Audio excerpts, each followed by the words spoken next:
बिस्मिल्लाहिर्रहमानिर्रहीम। अस्सलाम वालेकुम नाजरीन, आपको वेलकम करता हूं अपने यूट्यूब चैनल पर। नाजरीन, कानून की दुनिया में इस व्लॉग में बात करनी है इमरान खान के साइफर ट्रायल को रोके जाने के बाद की सूरत हाल का,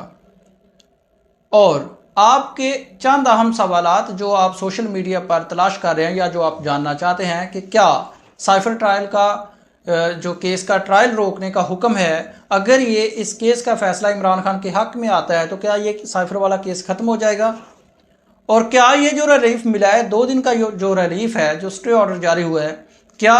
ये मुस्तकिल चलेगा या सिर्फ 2 दिन के लिए है, और इसका इमरान खान को कोई फ़ायदा पहुंचेगा या नहीं, या अगर पहुंचेगा तो क्या फ़ायदा पहुंचेगा। इमरान खान ने साइफर केस में एक रिट पिटीशन फाइल की थी, और आप जानते हैं कि इमरान खान जो भी केसेस इस्लामाबाद हाई कोर्ट में फाइल करते हैं वो सारे के सारे सुनते हैं chief justice Islamabad high court, जिन पर इमरान खान मुतअद्दिद बार रिटर्न भी अदम एतमाद का इजहार कर चुके हैं।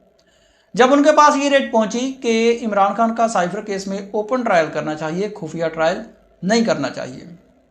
तो उन्होंने हेयरिंग करने के बाद, फैसला महफूज करने के बाद वो फैसला सुना दिया, और फैसला ये सुनाया कि नहीं जी,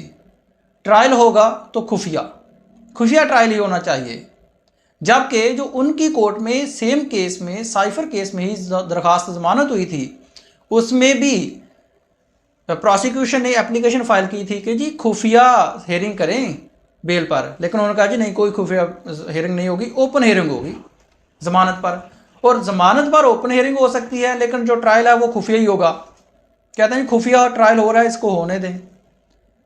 उसके बाद उस फैसले के खिलाफ सिंगल बेंच को, जो chief justice Islamabad high court का बेंच था, उसके खिलाफ अपील कर दी गई, इंट्रा कोर्ट अपील कर दी गई, जो लागे जी जस्टिस मियां गुल हसन औरंगजेब और जस्टिस समन रिफत साहब के पास। उन्होंने पहली 2 हेयरिंग्स हुई, उन हेयरिंग्स में बड़े तगड़े रिमार्क्स और बड़े बेसिक इनिशियल जो क्वेश्चंस पुट किए बड़े इंपॉर्टेंट थे। उनके रिमार्क्स ये थे कि जी ओपननेस का ज़माना है, हर चीज़ ओपन होनी चाहिए। एक तरफ तो जो हेयरिंग है वो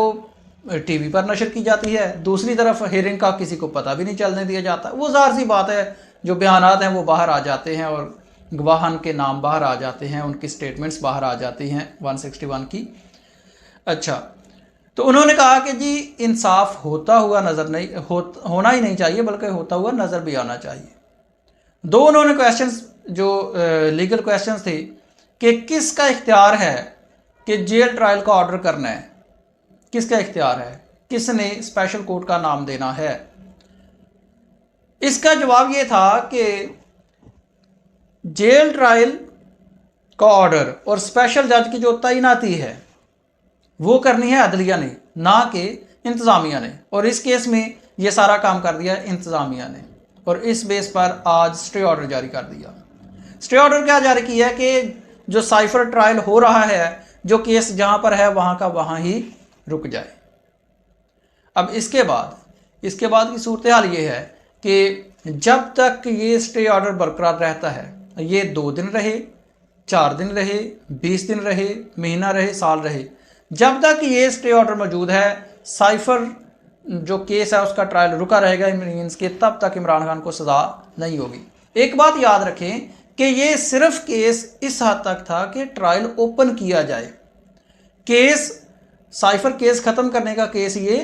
नहीं है।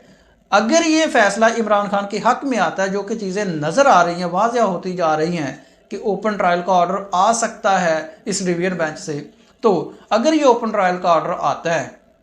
तो सिर्फ ओपन ट्रायल का ऑर्डर आना, केस ख़त्म होने का नहीं आना, ना कोई ज़मानत है, ना इमरान खान की रिहाई का ऑर्डर है, सिर्फ ये कि इमरान खान का ओपन ट्रायल किया जाए। इस मौका पर यह भी कहा गया देखें जी, सिक्योरिटी खदशात हैं। ओपन ट्रायल तो हो गया, इमरान खान की फैमिली को 5 मेंबर्स को और शाह महमूद कुरैशी के 5 मेंबर्स को इजाज़त दे दी गई है कि आप आके कोर्ट में बैठ जाएं, लेकिन जज साहब ने कहा कि नहीं, ये ओपन ट्रायल नहीं है, ये भी ओपन ट्रायल नहीं है, क्योंकि वहाँ पर ना तो मैं अपनी तरफ से बता रहा हूँ कि ना तो वहाँ पर कोई साफ़ी जा सकता है, ना कोई आम पब्लिक जा सकती है, ना कोई बात सुन सकता है, तो ये कैसे ओपन ट्रायल हो गया। स्टे ऑर्डर जारी करने के बाद अटॉर्नी जनरल साहब को, जो कि कहते रहे,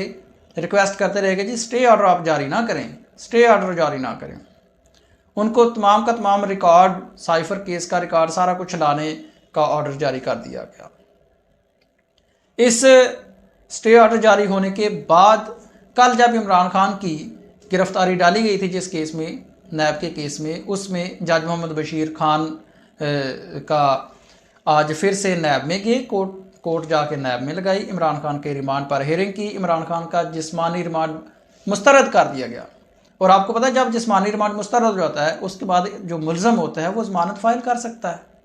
तो इस केस में अब नैब केस में इमरान खान ज़मानत फाइल कर लेगा।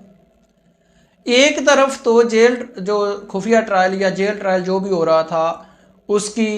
प्रोसीडिंग्स को रोक दिया जाता है, और साथ ही दूसरी तरफ जेल ट्रायल का दूसरे केस में नोटिफिकेशन भी जारी हो जाता है। और उस नोटिफिकेशन के तहत, हालांकि नैब केस में ट्रायल तब होता है जब नैब इंक्वायरी कंप्लीट होकर रेफरेंस फाइल हो जाता है, और इस केस में भी रेफरेंस फाइल नहीं हुई, इंक्वायरीज चल रही है और जेल ट्रायल का ऑर्डर भी हो गया और उस पर अमल दरामद भी शुरू हो गया। मीन्स कि अगर एक केस में जेल ट्रायल